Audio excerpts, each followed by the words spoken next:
চলে এসেছি ঝিলিক দিদির গায়ে হলুদের ভিডিও নিয়ে। এই দেখো সকাল সকাল আমরা দুজন মিলে বেরিয়ে পড়েছি। মা, মাসি, দিদা, দাদু ওরা পরে আসবে, আমাদেরকে তো গিয়ে আগে সাজাতে হবে, তাই জন্য আমরা বেরিয়ে পড়েছি এবং আমাদের সাজানো হয়ে গেছে, তোমাদেরকে দেখাবো একটু পরে। এখন আমরা ভেন্যুতেও চলে এসেছি। এখানে এসে ভাবলাম তোমাদের আমার লুকটা একবার দেখিয়ে দিই। তো এই দেখো এইভাবে আমি রেডি হয়েছিলাম। একটু পরে আরো ভালোভাবে আমার লুকটা তোমাদের সাথে শেয়ার করছি। উপর থেকে তোমাদের বিয়ের মণ্ডপটাও আমি একবার দেখে নিলাম, খুব সুন্দর লাগছিল দেখতে। নিচে গিয়েও তোমাদের আরেকবার শেয়ার করে দেবো ভালো মতো। চলো এখন তাহলে খেতে যাওয়া যাক। সকালের জলখাবার খেয়ে আমরা লেগে গেছি এখন ফটোশুটের কাজে। তো এই জায়গাটায় খুব ভালো ভালো ছবি উঠছিল, তাই জন্য সবাই মিলে আমরা এই জায়গাটায় ছবি তোলার চেষ্টায় ছিলাম। এই টাইমে আমি আর মাসি প্রচুরই ছবি তুলে নিয়েছিলাম, কারণ বাইরেটায় রোদ ছিল, তাই আমরা এখানে দাঁড়িয়ে দাঁড়িয়ে ছবি তুলছিলাম। তো এই দেখো আমার পুরো লুকটাও তোমাদেরকে দেখিয়ে দিচ্ছি।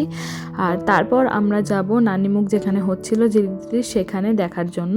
তো এই হচ্ছে আমার ফুল লুক গায়ে হলুদের। সেরকম ভাবে তো সাজিনি, যেটুকু সেজেছি দেখিয়ে দিলাম তোমাদের। ছবি তোলার পর ঝিলিক দিদির নানিমুখের রিচুয়ালসগুলো যেখানে হচ্ছিল ওইখানে চলে এসেছি আমরা।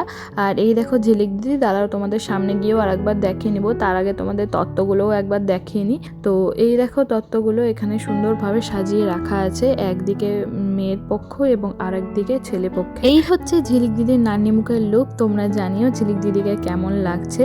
তো এখন তো এখানে সব রিচুয়ালস চলছে। তো এই রিচুয়ালসটা কমপ্লিট হয়ে যাওয়ার পর আমরা জানতে পারলাম ঝিলিক দিদিকে বিয়ের জন্যও আমরাই সাজাচ্ছি।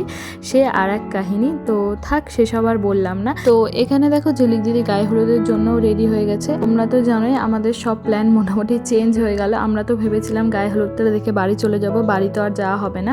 আবার আমরা ঝিলিক দিদির বাড়িতেই যাব, ঝিলিক দিদিকে সাজিয়ে নিয়ে আবার এই ভেন্যুতেই ফেরত আসবো, দিয়ে এখানে এসেই আমরা রেডি হব। তো এখানে গায়ে হলুদের প্রোগ্রামও শুরু হয়ে গেছে। আমরা গায়ে হলুদের প্রোগ্রাম আর বেশিক্ষণ দেখিনি, তার থেকে ভাবলাম আমরা ঝিলিক দিদির বাড়ি গিয়ে একটু ফ্রেশ হয়ে নিই, কারণ ঝিলিক দিদি ফেরত আসলেই তো আবার ঝিলিক দিদিকে সাজতে বসাতে হবে। আর এই হচ্ছে ডেকোরেশন। তো দিনের বেলা একরকম লাগছিল আর রাতের বেলা আরোই সুন্দর লাগছিল। তো চলো দেখা হচ্ছে তোমাদের পরের ভিডিওর সাথে। আজকের মতো এইখানেই, টাটা।